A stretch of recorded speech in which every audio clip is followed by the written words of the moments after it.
네, 또 우리가 일주일 동안 허락하시는 하나님의 말씀, 일주일인 것 같지만 사실은 하나님께서는 우리에게 영원의 말씀을 허락해 주신 것으로 믿습니다.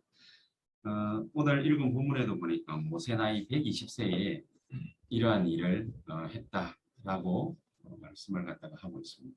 모세가 이제 나이가 많이 들었기 때문에 더 이상 하나님이 원하시는 그런 사역들을 하기가 굉장히 힘들었겠죠. 그래서 하나님도 그걸 잘 아시고 모세의 마지막 사역의 순간을 여기에 기록을 하고 있습니다.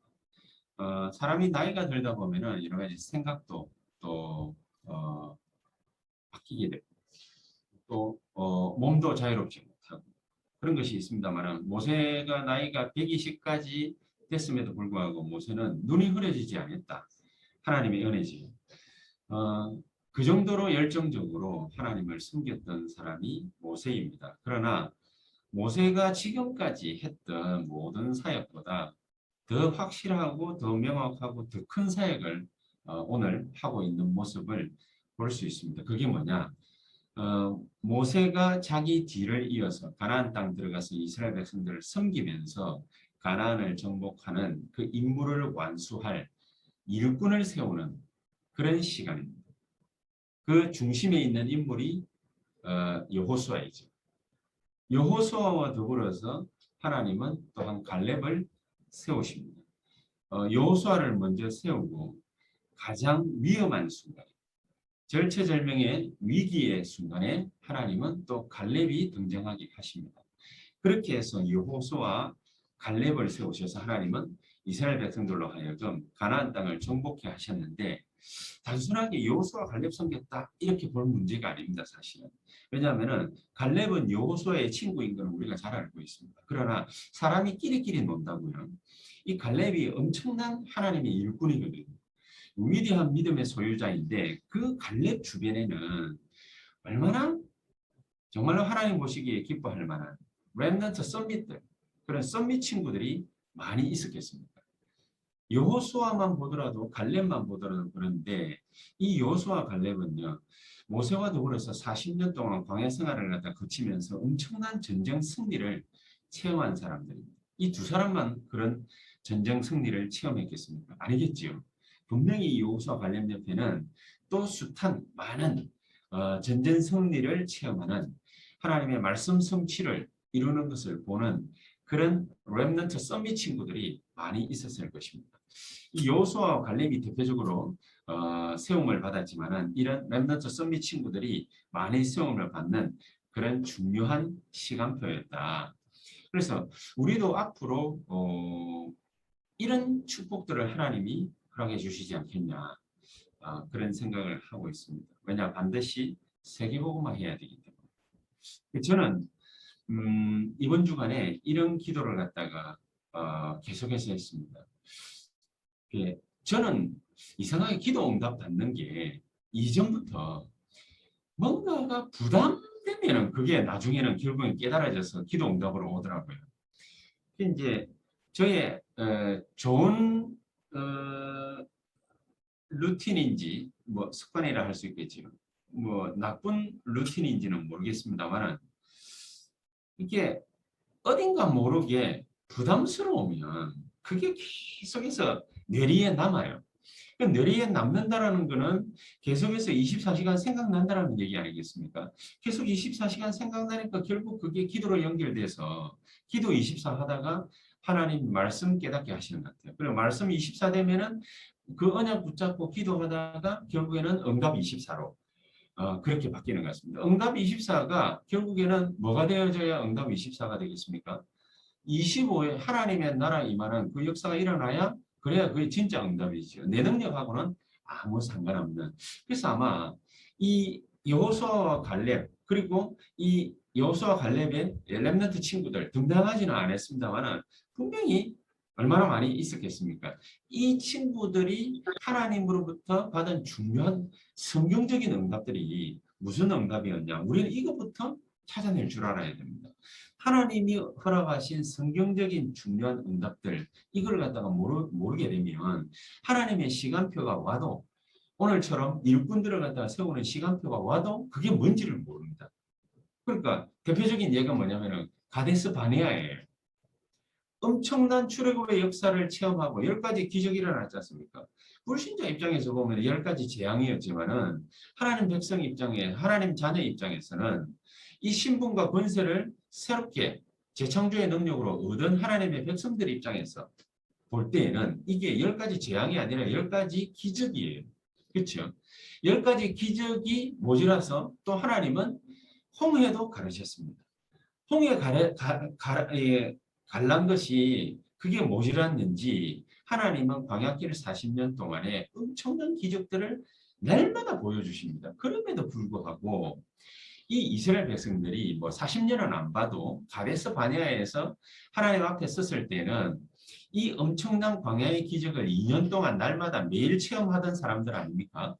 이 사람들이 안식일도 섬기고 세절기도 섬기고 다 했던 사람들이 하나님의 엄청난 기적들을 날마다 보아왔던 이 사람들이 2년 동안 실컷 보고서 불신자 모습 한번 딱 보고 왔거든요.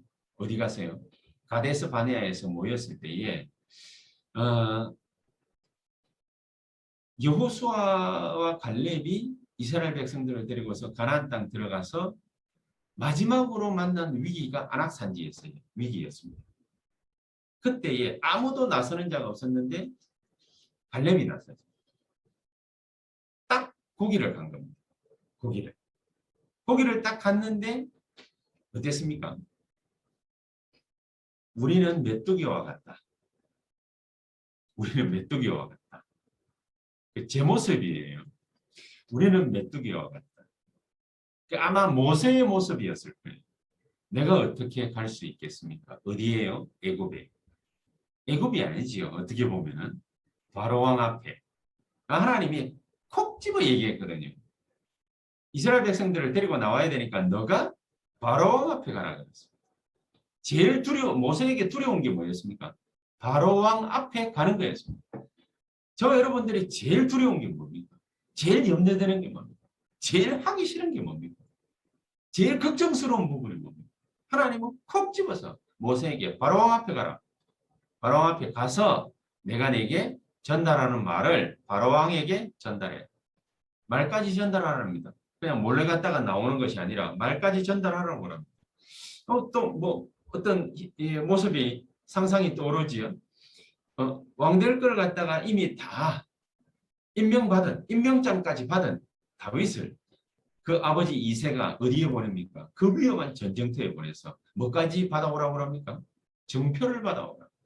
네가 전쟁터 가서 내 심부름을 갖다 정확하게 다 했다라는 증표를 받아와라. 그게 뭔지는 모르겠습니다만은 증표를 받아왔죠. 골리앗 머리. 그렇죠? 죽을 수도 있는데 그거 보내잖아요. 그게 안 가면 안 됩니까? 안 하면 안 됩니까? 그런 염려스러운 것들, 걱정스러운 것들 하나님은 콕 집어내가지고 하나님은 하라고 그럽니다. 참, 이게 얼마나 힘든 일입니까? 아마 모세 심정으로는 120에 눈 흐려지지 않았다고 그랬는데 힘이 딸리지도 않았다고 그랬는데 나이만 많이 들었을 뿐 가나안 땅 들어갈 수 있는데 근데 하나님은 뭡니까? 하지 말라고 하십니다. 너는 못 간다고 그러십니다. 이유가 뭔지 말해주지도 않고 하지 말라고 합니다. 참 이런 경우를 우리가 얼마나 매일마다 만나는 건 아니지만 결정적인 순간에 만나보겠습니까? 여기서 하나님의 뜻과 계획을 분명하게 딱 찾아내지 못하면 우리는 결국에는 세상 사람들하고 똑같은 대접을 또 받아야 돼요. 그렇죠? 모세는 여기에서 정확한 하나님의 시간표를 딱 찾아냈습니다. 뭐냐? 새로운 일꾼을 세우라고 하시는구나.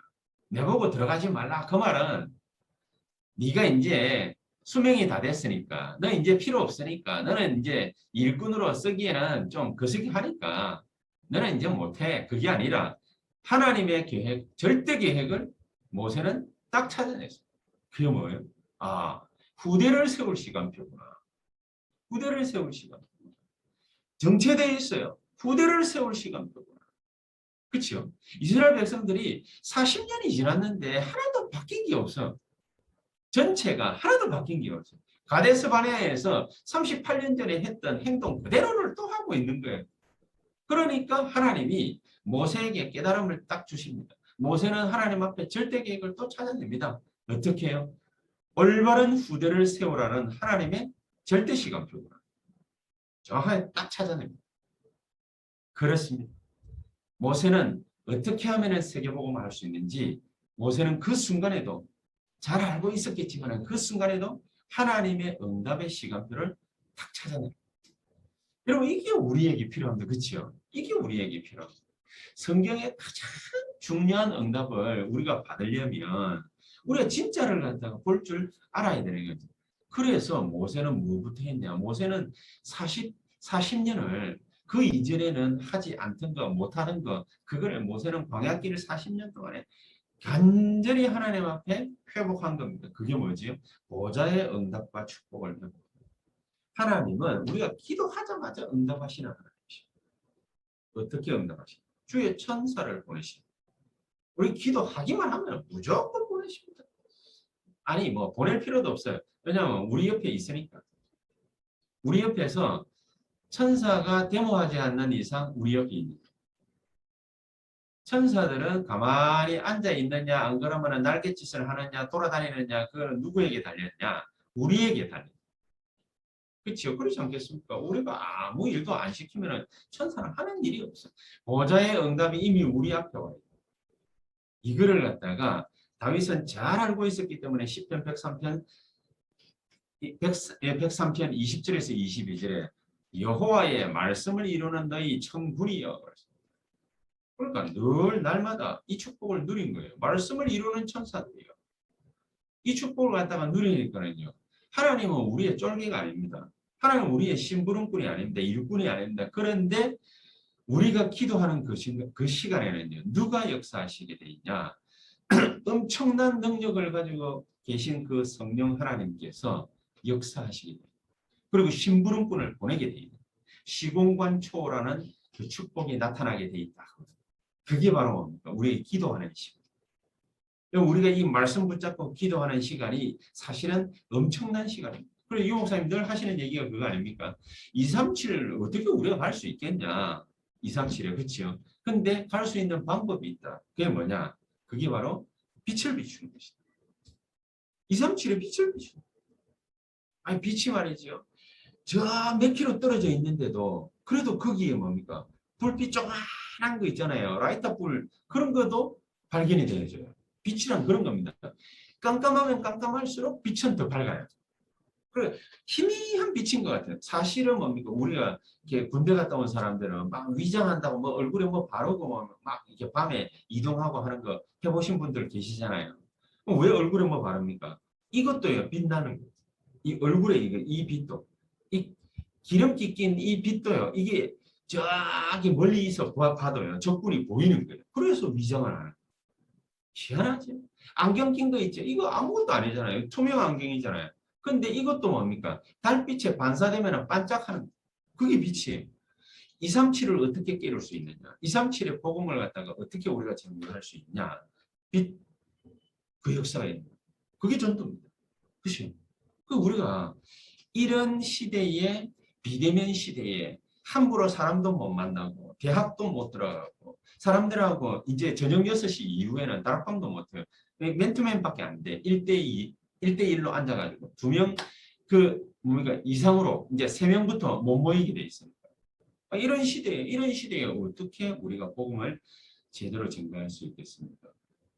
우리가 힘이 없으면 절대로 안 돼요. 영적인 힘이 반드시 필요합니다. 그래서 그걸 갖다가 이 엘리야가 잘 아니까 엘리야 때부터 하나님 앞에 엘리야는요 얼마만큼 기도의 사람이었냐. 엘리야는요 무릎을 꿇고 기도를 했다. 우리는 심심하면 무릎 꿇고 한국 사람들 기도 많이 한다고 그러잖아요. 근데 요즘에는 이게 무릎 꿇고 기도하기가 사실은 힘이 들어요. 저도 옛날에는 막 2시간씩 3시간씩 앉아 있었는데 이게 뭐 침 코에다 발라가면서 쩔뚝거려 가면서 그러면서 기도했는데 요즘에는 10분도 무릎 꿇고 못 있어요. 다리가 아파가지고. 왜냐? 전부 다 이 의자에 앉는 생활들을 갖다가 많이 하니까. 그렇죠? 그 이스라엘 백성들도 마찬가지거든요. 이 무릎 꿇고 기도한다? 이거는 이제 사생결단되는 기도를 갖다가 한다라는 의미입니다. 그러니까 엘리야만 그런 것이 아니라 엘리야의 본을 갖다가 받았던 그 야고보라는 예수님의 육신적인 동생이 있거든요. 이게 이 야고보라는 사람의 별명이 뭐냐면은 낙타 무릎이에요. 일평생 죽을 때까지 무릎 꿇고 기도만 해요. 그러니까 낙타 무릎처럼 물로 이게 솟아가지고 튀어나왔다. 그래서 낙타 무릎이에요. 이 정도로 기도를 갖다가 엘리야가 많이 했거든요. 이 기도를 갖다가 많이 했다라는 증거로 850명 거짓 선지자, 바알 숭배하는 거짓 선지자, 왕 옆에 딱 달라붙어 가지고 자기 모든 이익 다 취하는 귀신의 역사를 불러들이고 자기의 이익을 취하는 요 사람들을 갖다 한 방에 다 보내버리죠. 그렇죠? 그게 엘리야였습니다. 그럼에도 불구하고 아합이 회개 안 하고 엘리야 죽이겠다고 나서니까 엘리야가 얼마나 답답했겠습니까? 엘리야가 음식도 막 긁으면서 간절히 기도를 갖다 또 하죠. 40일을 갖다가 40날 40주야를 호렙산으로 달리고 가서 거기서 또 막 기도를 갖다 합니다. 하나님이 까마귀 보내가지고 음식물 먹여가면서 그러면서 기도를 갖다가 도와줍니다. 간절히 기도를 갖다 하고 나니까 하나님이 엘리야에게 가장 밝은 빛을 갖다가 보여주십니다. 그 밝은 빛이 뭐였습니까? 엘리야에게 응답을 탁 주시는데 내가 바알 앞에 무릎 꿇지 아니한 7,000명 찾아내라. 어디가 뭐 찾아낼 수 있겠습니까? 그런데 하나님이 7,000명 찾아내라. 그리고 엘리사 7,000명 찾아낼 수 있는 첫 단추를 갖다가 딱 끼우게 만들었어요. 그게 뭐냐? 엘리사를 찾아가서 그 사람에게다 너 다음에 선지자를 갖다가 이어갈 수 있도록 기름을 부어라. 그렇게 얘기를 합니다. 그렇게 해서 이 엘리야가 엘리사와 더불어서 바알에게 무릎 꿇지 않은 7,000명 찾아낼 수 있는 선지 학교를 갖다가 만듭니다.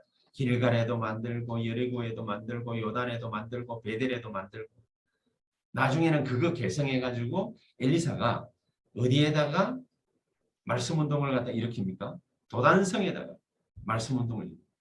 자, 그러면 7,000명 찾아내라고 했대요. 이 7,000명 어디서 찾아내지요? 하나님이 미리 얘기를 합니다. 100명의 숨겨놓은 선지자 있죠. 오바댜가 숨겨놓은 100명의 선지자. 간단한 거지. 거기서부터 출발합니다. 엘리사에 찾아가 기름 붓고 엘리사 손 잡고 100명 찾아가서 그 안에서 또 선지생도 찾아내는 거예요. 그러니까 네 군데로 나뉘어가지고 말씀운동을 갖다가 일으키는 거예요. 그 말씀운동의 정점이 어디서 왔냐? 엘리사의 도단성 운동에서 온 것입니다. 자, 이런 운동들을 어떻게 일으킬 수 있었냐? 새 일꾼들을 일으키는 시간표를 어떻게 눈치채고 어떻게 일으킬 수 있었겠냐? 방법이 좀 심각한 게 아닙니다. 방법이 너무 간단한 거죠. 엘리사는 눈치를 딱 챈 겁니다. 엘리야에게 이제 엘리야가 나이도 많고 거동도 불편하고 일도 하기도 힘들고 사명 감당하기도 힘드니까 이제 하나님의 부름받기를 간절히 학수고대하고 있는데 엘리사에게 물어봅니다. 내가 너에게 이제 뭐 남겨줄까? 뭐 해줄까? 물어보니까 엘리사가 탁 대답하는 게 뭐냐? 당신의 영감의 갑절을 나에게 주십시오. 네가 어려운 것을 구하는도다. 그렇죠? 어려운 것을 구하는도다. 근데 무슨 말입니까? 어려운 것을 갖다가 구하는데 엘리사는 구했어요. 기도를 했어요. 달라고 합니다. 뭘 달라고 합니까? 영감의 갑절을 달라고 합니다. 왜 달라고 합니까? 진짜 필요한 거예요. 왜 진짜로 필요하다고 생각합니까? 그 시대가 무슨 시대인지 엘리사는 오래전부터 눈치채고 있습니다. 우상숭배 시대가 도래했구나. 왕도 사로잡혔구나. 전 백성들이 사로잡혔구나. 그렇다면 방법은 다른 게 없다. 내가 저 모든 것들을 끊고 승리할 수 있는 뭐가 있어야 된다? 영감의 갑절이 필요합니다. 여러분 현장 보십니까? 여러분 지금 시대 돌아가는 거 보시고 계시지요? 엄청난 일들이 계속해서 일어납니다. 겉으로는요. 이 코로나 시대부터 시작해가지고 사람들이 정신 문제, 심각한 문제들이 계속 일어납니다. 여러분, 마약이 얼마만큼 우리 이 현장 가까이 와 있느냐면 얼마 전에 뉴스에 나왔지요. 원룸 하나를 빌려가지고 아예 한 층을 갖다가 다 빌렸습니다. 한 층을 다 빌려가지고 다른 사람들 눈치 못 채게 하려고 원룸에서 마약을 갖다가 5만 명, 10만 명이 동시에 마약할 수 있는 분량을 갖다가 만들어낸 것이죠. 그런 장소가 적발이 돼가지고 경찰이 급습을 합니다. 그래 거기서 뭡니까? 마약 만드는 놈을 갖다가 잡은 거예요. 여러분 대한민국에 그런 데가 어쩌다가 한 군데 있어가지고 경찰이 급습해서 잡아냈겠습니까?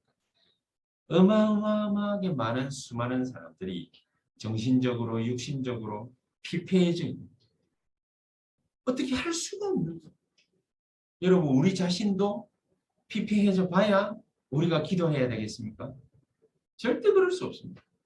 우리 랩런트들을 그런 현장으로 내보내 엄마 아빠 심정으로 우리가 한번 생각을 한번 해보십시오. 단순하게 우상숭배 시대가 아니에요. 단순하게 이게 마약이다, 뭐 알코올 중독이다, 정신문제다 그런 시대가 아니에요. 시대가 선진국이라서 잘 먹고 잘 사는 시대가 절대로 아닙니다. 정신적으로 영적으로는 더욱더 피폐해져서 사람들이 혼비백산할 만한 일들이 계속해서 날마다 일어나고 있습니다. 여러분 우리가 이 시점에 뭐 해야 되겠습니까? 진짜로 영적인 힘을 얻지 않으면 하나님 주시는 언약을 분명하게 붙잡지 않으면 아무것도 할 수 없는 짓밟힐 수밖에 없는 그런 시대가 도래했다. 그래서 우리가 뭐 해야 되겠냐? 뻔한 소리입니다만은 진짜 오늘 모세를 통해서 허락하신 하나님의 말씀, 메시지를 진짜로 붙잡게 되는 저와 여러분들 되시기를 주 예수 이름으로 축복합니다. 자, 그렇다면 여호수아는 갈렙은 모세를 통해서 하나님 주시는 메시지, 어떤 메시지를 붙잡았다? 그 첫 번째가 뭡니까? 237의 메시지를 붙잡았다. 보여주시는, 저와 여러분들 주변에 보여주시는 거는요, 다 이유가 있습니다. 다 이유가 있습니다. 출애굽기 2장 1절에서 10절 모세는요, 왕궁으로 들어가기 이전에 그 엄마 요게베스로부터 하나님의 말씀을 전부 다 받습니다. 하나님의 언약을 충분하게 젖먹듯이 이렇게 받았습니다. 그리고서 왕궁 들어가서 뭘 공부했냐? 세계화를 공부하게 됩니다. 그렇죠? 뭐 쉽게 영화나 뭐 이런 거 보면 그 영화 주인공이 저는 머리에 기억이 남는 게 막 에티오피아를 갔다가 점령하러 갔다가 그 에티오피아 왕을 사로잡아 가지고 애굽에 데리고 와서 바로왕 앞에 무릎을 탁 꿇게 하는 그런 장면도 나오잖아요. 그럴 정도로 세계화된 이집트는 애굽이라는 나라가 세계화된 나라. 그렇게 세계화된 나라에서 세계화를 갖다가 공부했던 사람이 바로 모세입니다. 아이고 멋진 스펙을 갖다가 가졌구나. 그게 중요한 게 아니에요. 세계화를 공부했다 그 말은 무슨 말이냐? 세계화의 메시지를 받은 거예요. 자기가 세계화의 메시지를 받은 줄도 모르고 뭡니까? 그냥 지냈겠지만은 하나님은 모세에게 전부 다 이게 시간표가 있는 거예요. 다 하나님께는 뭡니까? 생각이 다 있으신 거예요. 이 세계화의 메시지를 갖다가 세계화 공부를 통해서 전부 받게 하십니다. 그러면서 출애굽기 3장 18절에서 20절 모세에게 전달합니다. 피제사를 드리러 이스라엘 백성들을 끌고 나가라. 그거 하기 위해서 애굽 땅에 들어가라. 그리고 바로왕 앞에 가라. 그리고 내가 네게 전달하는 메시지를 바로왕에게 전달해라. 세계 살리는 메시지. 그렇죠? 세계 살리는 메시지. 이 복음을 갖다가 확실하게 회복해라. 그 말씀을 갖다가 주시죠. 자, 이런 현장을 갖다가 체험한 사람이 모세이고 모세를 통해서 이런 얘기들을 갖다가 누가 제일 확실하게 들었겠습니까? 그 수발들은 여호수아가 얼마나 확실하게 바뀌었습니까? 안 그렇습니까? 그런데 출애굽기 5장부터 12장까지 보니까 이 엄청난 10가지 기적의 현장, 또 홍해 가라는 출애굽기 14장 1절에서 18절의 그 현장에 여호수아가 모세와 함께 있었다라는 사실. 그냥 경험한 게 아니죠. 하나님이 주신 메시지가 됩니다. 그러면서 광야길을 걸어가는 동안 하나님이 언약궤를 주시고 성막을 주시고 세절기를 통해서 하나님이 이스라엘 백성들에게 어떻게 역사하시는지 그 사실을 충분히 여호수아는 모세를 통해서 함께 걸어가면서 이 사실을 알게 되고 보게 된 것입니다. 한마디로 딱 얘기하면 뭐냐? 237 살리는 메시지를 계속해서 들었다. 저와 여러분들이 세계복음 하는 거예요. 우리 교회가 뭡니까? 물리적으로 보면 작은 교회예요. 그러나 하나님 눈으로 보면은 우리는 뭡니까? 세계복음 하는 거예요. 저는 한 가지 부담을 갖다가 아까 가졌다고 그랬지 않습니까? 부담을 갖다가 왜 그걸 가졌냐면은 우리 교회가 이렇게 작은 교회인데 지역 보고만 해야지 무슨 세계 보고만 하겠냐. 그래 애써 위로한 것이 뭐냐면요. 그래 우리가 이 지역을 보고하고 있는 것 자체가 세계 보고만 아니냐. 애써 위로를 하고 지냈거든요. 저는. 하나님은 그렇게 위로를 하고 지내는 기간 동안에는 저에게 응답하시지 않았어요. 저에게 응답하시지 않았어요. 근데 어느 순간이니까 제 마음에 정확하게 탁 깨달은 게 있어요. 아, 만약에 내 능력으로 했다면은 모세에게 내가 너와 함께 할 거니까 바로왕에게 가서 내가 내게 지시하는 거 전달해라. 그렇게 말했겠습니까? 안 했겠죠. 현실을 쳐다보고. 그렇죠. 분명히 현실을 쳐다볼 때는 저는 세계보고만 물리적인 그런 눈으로 쳐다볼 때는 세계보고만 아마 불가능할 겁니다. 우리 교회가 무슨 세계보고만 예배당도 없는데 어떻게 세계보고만 합니까? 누구 초청할 때도 없는데 그냥 비대면으로 이래 예배하는 게 여기에 뭡니까? 위안 삼고 위로 삼고 그렇게 나가야 되는데 우리는 무슨 세계보고만. 그런데 가장 비참할 때 하나님은 여호와 하나님은 모세 찾아가가지고 뭐라고 그러느냐. 이제 애굽 땅에 있는 이스라엘 백성들은 너를 통해서 빠져나오게 해야 되겠다. 해방시켜야 되겠다. 그러니까 너는 내 명령을 받들어서 바로왕 앞에 가라. 아무런 느낌이 제가 없었거든요. 아무런 느낌이 없어요. 그런데 그렇구나. 세계복음화는 내가 하는 게 아니에요. 세계복음화는 교회당이 몇 평이냐 그거 가지고 하는 게 아니에요. 세계복음화는 하나님이 당신의 메시지를 받은 자를 통해서 하나님이 직접 하시는 것이에요. 그렇죠?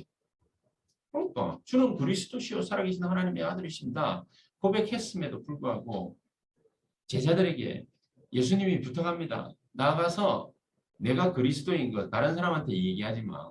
아니, 말해야 되잖아요. 근데 왜 얘기하지 못하게 하지요? 아직 준비가 안 끝났어요. 아직. 그렇죠? 안 끝났다는 확실한 증거. 마태복음 17장 1절에서 9절. 여기가 좋사오니 여기다가 집 세 채 짓고 영원히 삽시다 예수님. 그렇죠?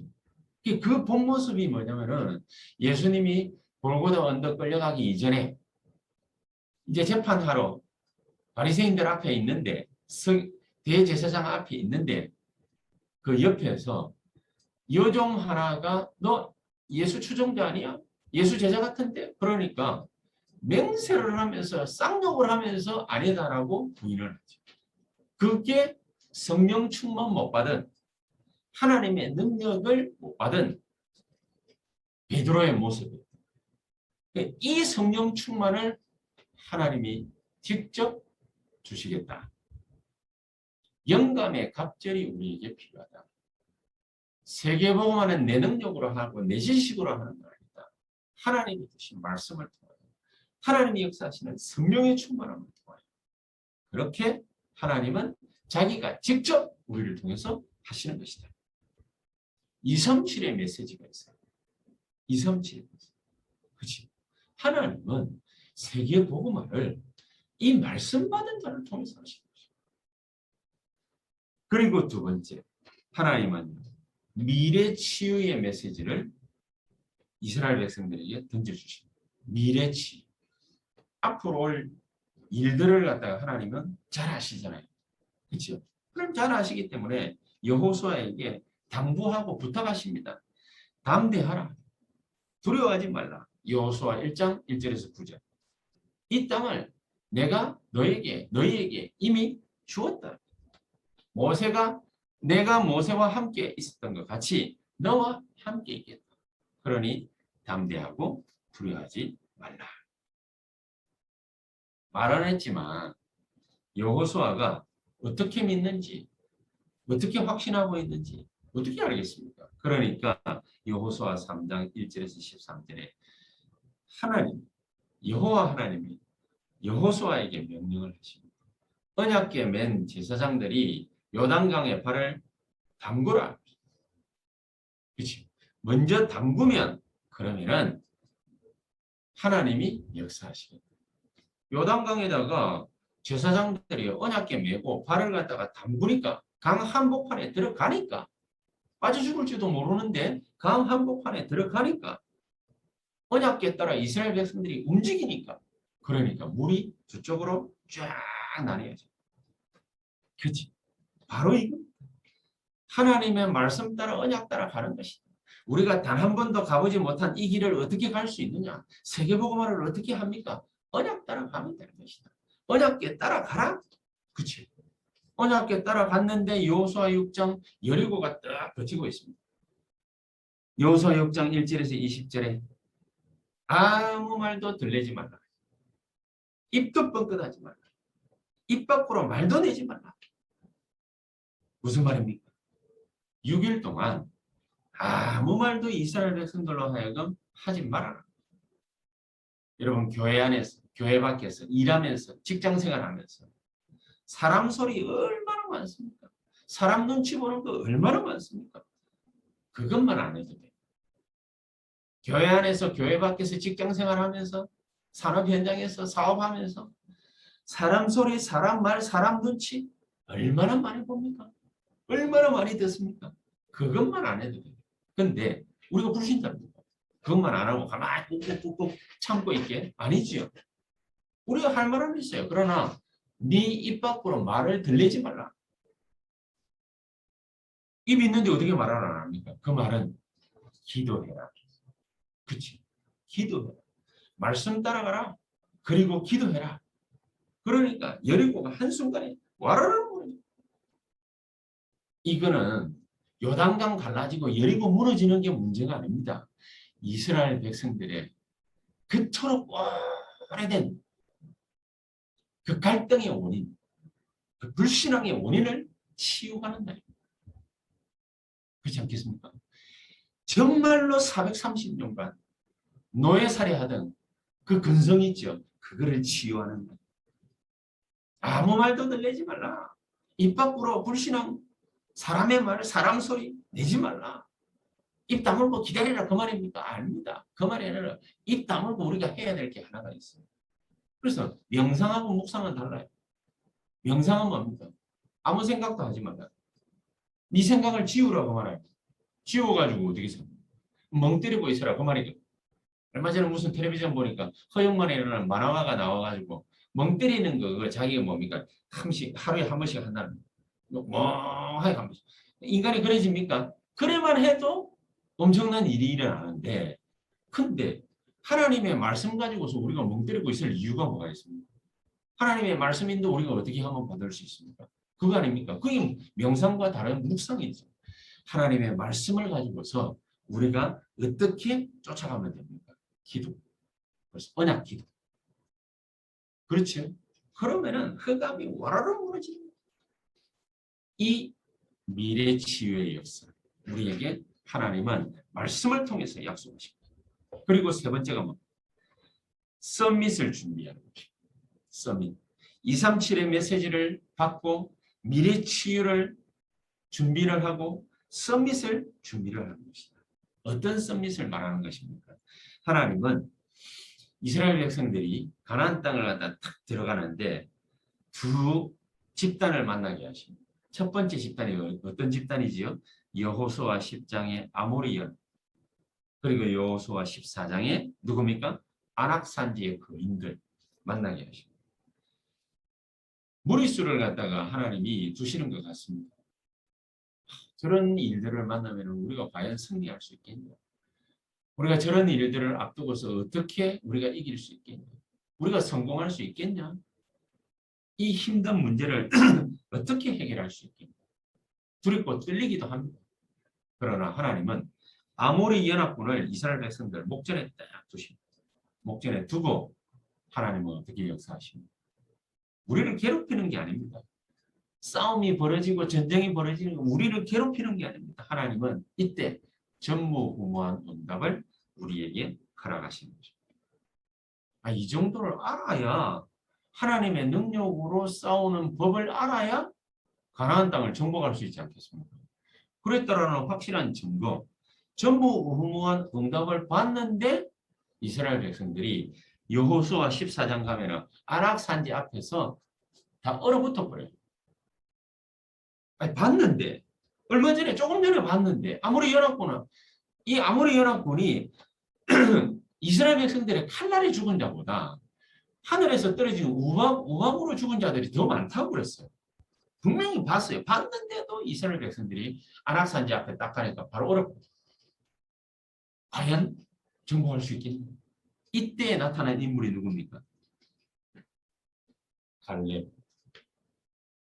아무도 해결할 수 없을 것만 같은 그런 위기를 만났어요.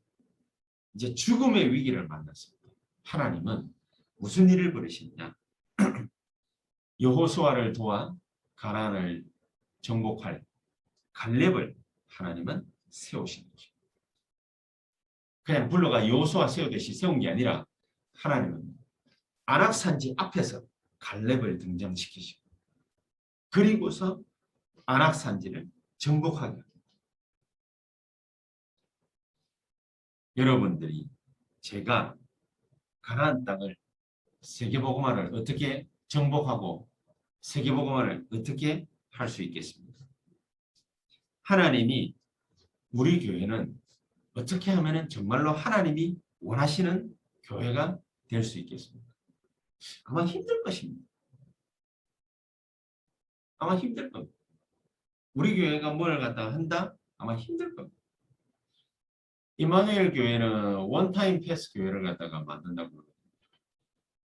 OTP 교회, 비대면 시대에. 우리 그거 어떻게 만들지요?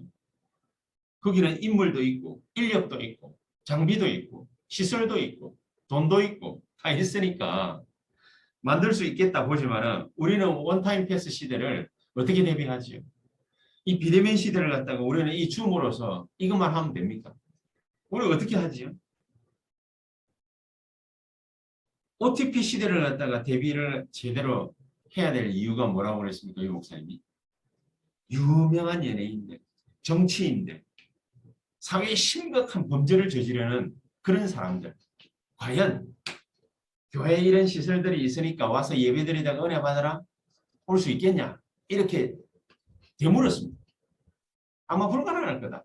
그렇게 얘기를 했습니다. 그렇습니다. 아무도 올 사람이 없을 것입니다. 공개된 현장. 그럼 와가지고 사람들에게 뭐 놀림감까지는 아니라 하더라도 사람들이 자기 쳐다보고 막 웅성웅성거리고 어떻게 올 수 있겠습니까? 그 누구지요? 수원입니까? 거기에 그 어린아이를 갖다가 이게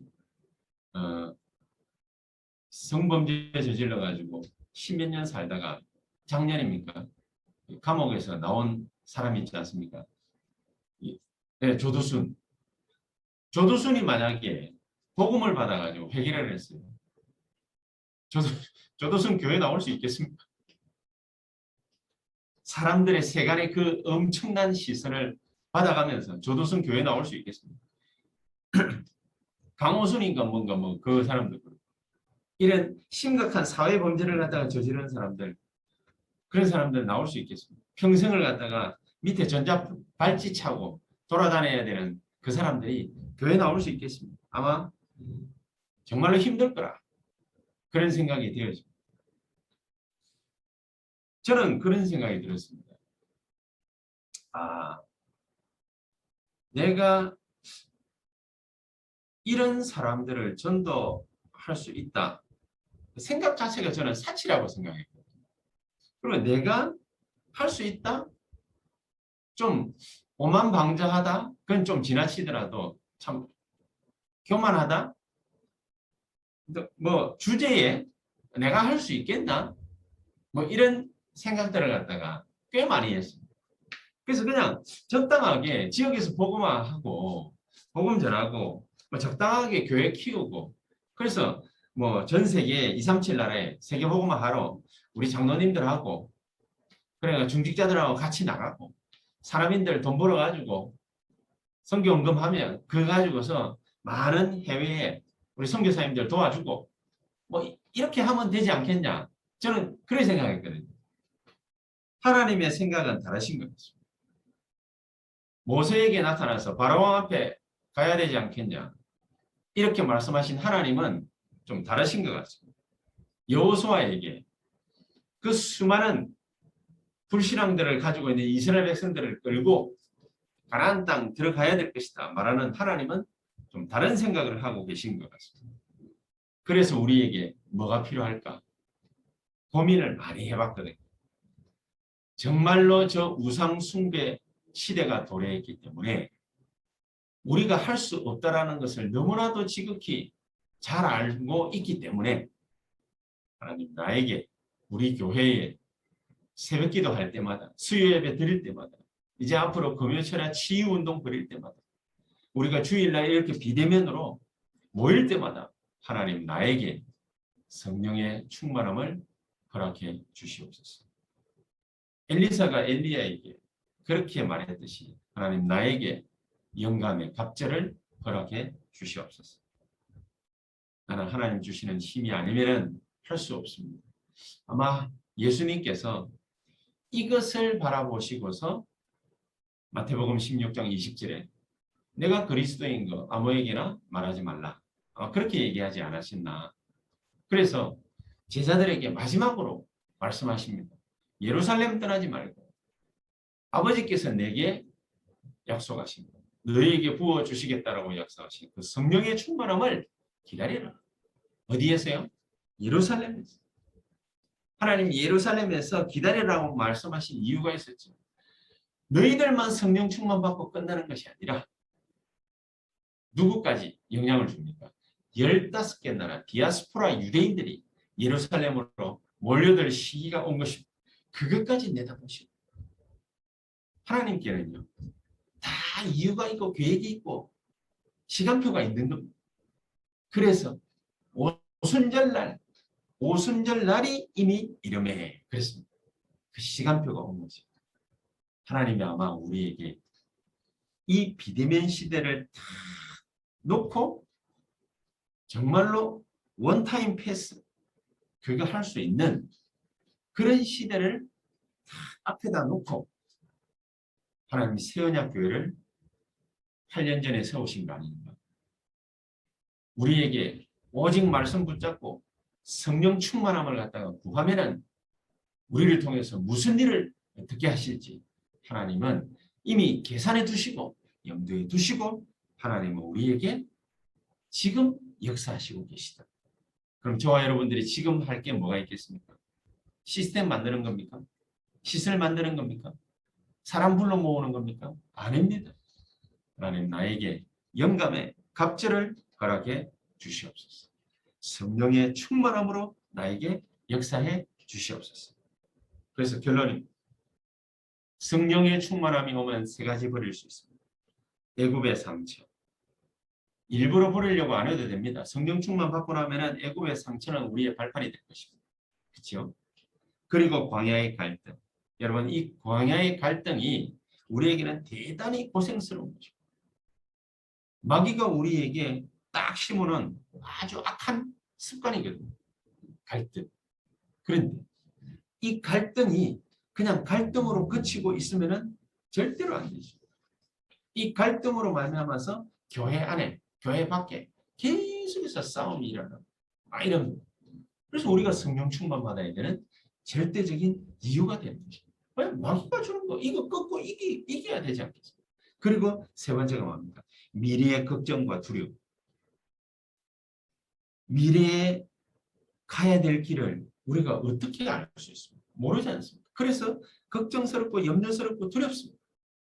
그러나 하나님은 성령 충만 받은 우리에게 너희 젊은이들에게는 너희 늙은이들에게는 뭘 보여주시고 뭘 가지게 하신다고 그랬습니까? 꿈과 비전 이거를 하나님이 허락해 주시겠다고 했습니다. 우리 하나님께서 우리 후대들에게 코로나 유랑민족, 유랑 생활을 갖다가 하는 유랑민족으로 가지 않고 하나님은 우리에게 세계복음을 할 수 있는 지도자로 가야 될 것이라 우리에게 분명히 말씀하고 있습니다. 우리는 분명히 세계복음화 때문에 부름받은 서밋들입니다. 오늘 이 시간에 정말로 여러분이 앉아 계신 그 자리에서 성령 충만함을 온전히 회복하는 저 여러분들 되시기를 주 예수 이름으로 축복합니다. 기도하겠습니다. 하나님 감사합니다. 우리가 절대 마귀가 주는 것에 무너지지 않고 모세와 여호수아처럼 하나님이 우리와 함께 하시는 그 길을 매 순간마다 걸어갈 수 있도록 우리에게 먼저 성령의 충만함으로 역사해 주시옵소서. 예수 그리스도 이름으로 기도하옵나이다. 아멘.